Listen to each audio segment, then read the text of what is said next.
Welcome to the State of the Union from Brussels. The European Union's Autumn Summit, held this week in the Belgian capital, was attended by a new Prime Minister that is well-known face of the centre-left. Robert Fico is once again leading a government in Slovakia, but now on a much more populist and Eurosceptic basis. A neighbour of Ukraine, his country will no longer support European efforts to arm Kyiv in its defence against Russia. This European summit was, so to speak, a war council. As I said, Ukraine is always on the agenda, but obviously a large part of the debate centred on the conflict between Israel and Hamas in the Gaza Strip. A total siege is not in line with the international law. Many leaders address this topic of the siege, but there is one thing very clear. There is a serious deterioration of the humanitarian situation in Gaza, and that's why we think that the EU should do everything which is possible in order to help resolve this question of the humanitarian access. Before joining the summit, some EU leaders also took part in the second day of the so-called Global Gateway Forum. This is the bloc's infrastructure partnership plan to rival China's Belt and Road Initiative in areas like digital, climate and energy, and health and education. The EU announced a series of new investment agreements with developing countries in Africa and Asia.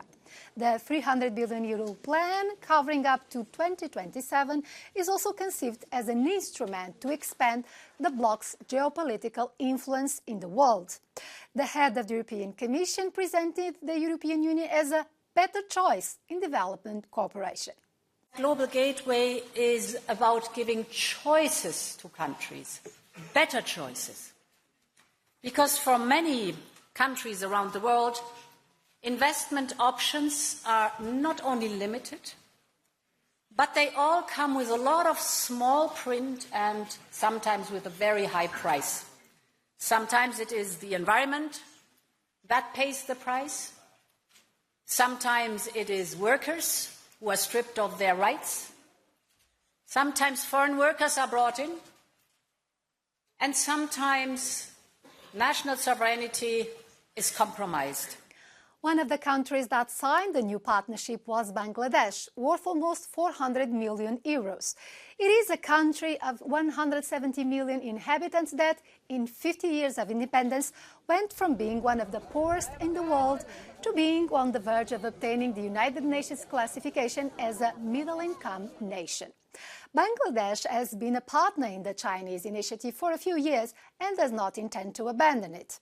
But there is still a lot to do, and the Prime Minister told me in an interview on Wednesday that Europe's help is one of many.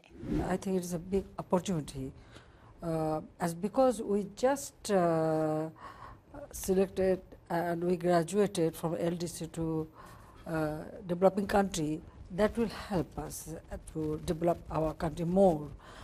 And another thing I am telling you, that Bangladesh foreign policy is very clear. Friendship to all, malice towards none. Actually, we take loan and then we repay the bill with interest. So, for our development, we try to avail every, things which will be beneficial for our country. You expect that besides the investments, there will be also some capacity building, transference of knowledge and skills to the labor force. And all the projects we are implementing now, definitely our people are working there.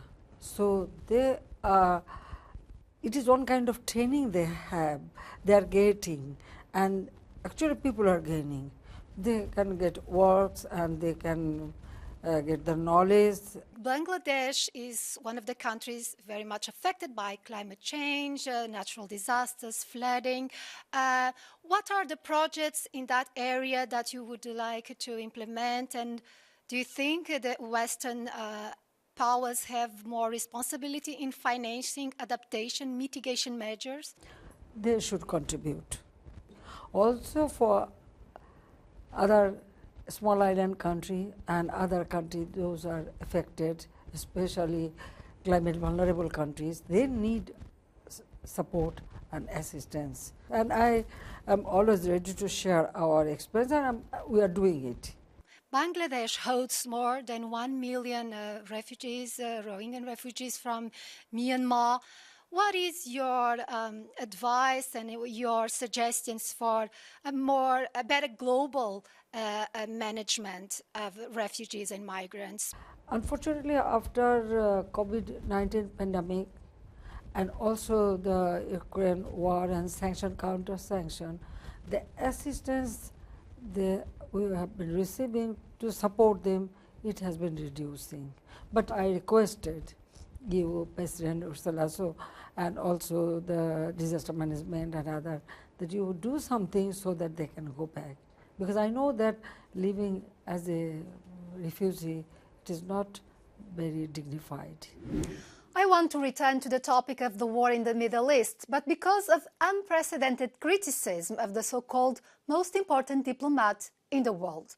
The Israeli government demanded the resignation of the United Nations Secretary General, António Guterres, a Portuguese politician serving his second term.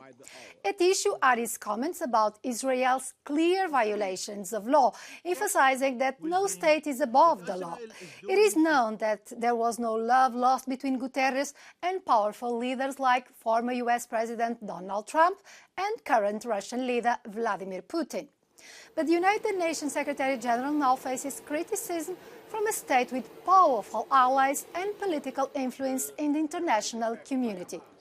His initial response didn't row back his words, but this may just be the first episode in a case worthy of a thriller fiction series about the international intrigue.